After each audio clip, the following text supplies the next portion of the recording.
أعوذ بالله من الشيطان الرجيم بسم الله الرحمن الرحيم Assalamu alaikum wa rahmatullahi wa barakatuhu. Welcome to Nazirah Syllabus Level 1, class number 10. Today, Tuesday, the 4th of October 2022. I just want to keep this slide up for a minute to show you your homework. Please, I hope you have taken a screenshot or noted your homework now for tonight. Straight after the class, please practice verses 55 to 61 of Surah Al Imran. And then before tomorrow's class, make sure that you have revised the lesson for tomorrow, which is verses 62 to 67 of Surah Al Imran. Okay, let's start with our prayers and let's have a student to recite with me.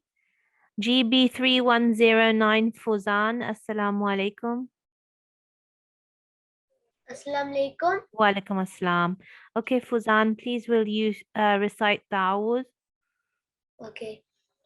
A'udhu billahi minash shaitanir rajim. And in English? I seek refuge with Allah from Satan the rejected. Tasmiyah, please. Bismillahir Rahmanir Rahim. In the name of Allah, the Gracious, the Merciful. Rabbi zidni ilma. Oh my Lord, increase me in knowledge. Jazakallah. Okay. Now let's go on to our class etiquettes. And I hope that all of you have logged in with the correct ID, that you're sitting with your parent present in a quiet place. Obviously, I hope that you logged in on time and that you have covered your head, you are wearing clean clothes, and that you have done wuzu to join the class because we're going to read the Holy Quran. Right, let's go through our schedule for today. As we said, it's class number 10. And the rule in focus, today we are going to revise some lessons that were taught last week because you've got your quiz tomorrow, inshallah. So today we're going to do revision of all the lessons that we have covered so far. And then at 5:15, inshallah, we'll be sent to our breakout rooms and we will be practicing verses 55 to 61 of Surah Al Imran. And after that, we'll come back to this class to come back to the assembly and we will do our closing, concluding dua. I'm just placing in the chat a link to all the class materials so that if you happen to miss a class in the term or if you want to revise what we've gone through today, you can go onto the drive. You just need to wait a day or so, but should your lessons from last week will be there anyway. So all of the materials that you need for the course are available on that link. So if you go into the chat, you will see the link and you can follow it. And then when you go in your breakout rooms, make sure if you don't see the attendance form to ask your teacher for the attendance form. If you don't complete that attendance form, then we won't know that you have attended the class. So that's very important. Okay, let's go on now, inshallah, to our revision lesson. Okay, so I hope you can see that we are now in a different program and we're going to revise our recent lessons. So the first unit that we went through, as you all know, is the short stretch. So short stretch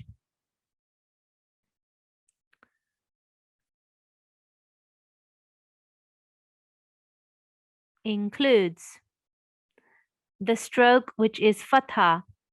Now, we say stroke because that's what we see is sitting above a letter. But in fact, this stroke is a vowel. And in Arabic, it is called a harakat. Okay, so that means any letter with a stroke or with a vowel is called mutaharrik. A mutaharrik letter is a letter with a vowel or a stroke. It's a short stretch, so it's only one count. And in this case, we have fatha. Fatha is that slanted stroke that sits above a letter. In this case, we have the letter ba, and with fatha, it makes the sound ba. A letter carrying a fatha is called maftuh. Maftuh. So this is ba maftuh. Okay, the next short stroke, I hope this is all revision for you, is kasra. Kasra is the slanted stroke. You see, it looks like fatha, but look, it's in a different position. It is not above the letter, it is below the letter. Again, this is a mutaharrik letter. It's a vowel letter because it is a letter with a stroke. You have the letter ba, but it has kasra. And any letter carrying a kasra is called maksur. So this is ba maksur. And the sound we make is B, B. So remember, when we read Quran, when we recite Quran, we should not recite be. It is not be. We are not speaking Urdu. We are reading Arabic. We are reading Arabic of the Holy Quran, and ba maksur is B, short stretch, B, one count. Okay, so the next stroke is Dhamma. Dhamma. This is a shaped stroke that sits above a letter. Again, it's a vowel. So a letter that has a vowel on it will be called mutaharrik. And if it's a dhamma, then that letter is also called madmum. Madmum. So this is ba madmum, bu. It's a short stretch, one count only. Bu, not bo. Okay, so you can hear the difference when I say bo, which is incorrect, and bu, which is correct. Okay, just remember that for when you are reciting. So this is what we completed in the first unit of our lessons. We then moved on to long stretch. And the first long stretch vowel is vertical fatha. This is a vertical stroke, like a straight stroke, right? A line that sits above a letter. Again, because this letter ba has a vowel, it's called mutaharrik. And this time, because it's a long stretch vowel, it is two counts, okay? Again, the letter carrying a fatha or a vertical fatha is called maftuh. So here we have ba maftuh. So this is going to be two counts. Note when I recite ba, ba, it's two counts. Okay, and following that, we have vertical kasra. I'm sorry, can't see it properly, but hopefully you can see the letter and you can see the vertical stroke, which is sitting below the letter. Again, this is a vowel letter or mutaharrik letter. This is a long stretch, so it's two counts. And the letter carrying the vertical kasra or a normal kasra is called maksur. Okay, so this is ba maksur. And in this case, it is a long stretch again. So the sound we will make is B, B, not B, because that is with the normal kasra, not be, because that is incorrect. Okay, and then the third one is inverted dhamma. Inverted dhamma is a shaped stroke that sits above a letter. So again, we have a letter with a vowel. So we will call this letter a mutaharrik letter. Again, it's long stretch, so it's two counts. And the letter carrying the inverted dhamma, like a letter carrying a dhamma, is called madmum, madmum.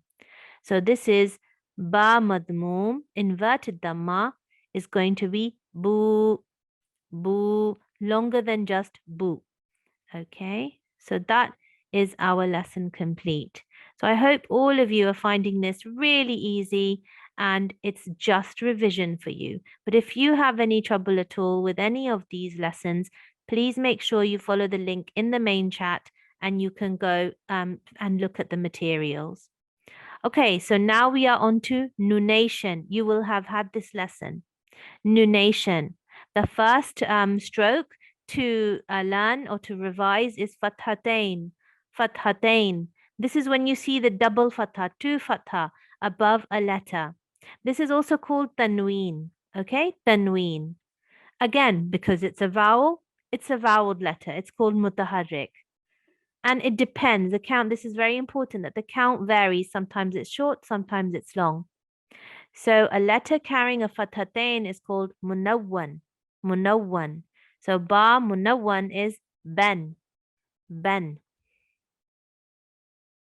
Okay. Next we have kasratain. So just like fathatain means two fatha, kasratain means two kasra. And again, these are below the letter rather than above the letter. Two kasra below a letter, also called tanween. Again, it's a vowel attached to a letter, so that letter now becomes mutaharrik or voweled. Again, the count varies. Sometimes it's long, sometimes it's short, and we will learn that as the course progresses. A letter carrying a kasratain is also called munawwan. Munawwan. So in this case, we have ba munawwan, and this is bin. Bin. And then we have dammatain. And as you've guessed, dammatain means two dhammas. Two dhamma above a letter, also known as tanween. And you can see that each of these letters, because they have the double stroke, they're all called tanween. And the strokes are called tanween. And the letters are called munawwan because they have the stroke on them. All right. And again, the count varies. And here in our example in the yellow circle, you can see ba, munawwan, bun, bun. And that is our unit completed. So we have revised our short stroke, long stroke, and nunation. So use this to revise for the quiz tomorrow. Tomorrow, they're going to show you lots of different things and you're going to be able to actually submit your answer. It's quite a good quiz. Okay, inshallah.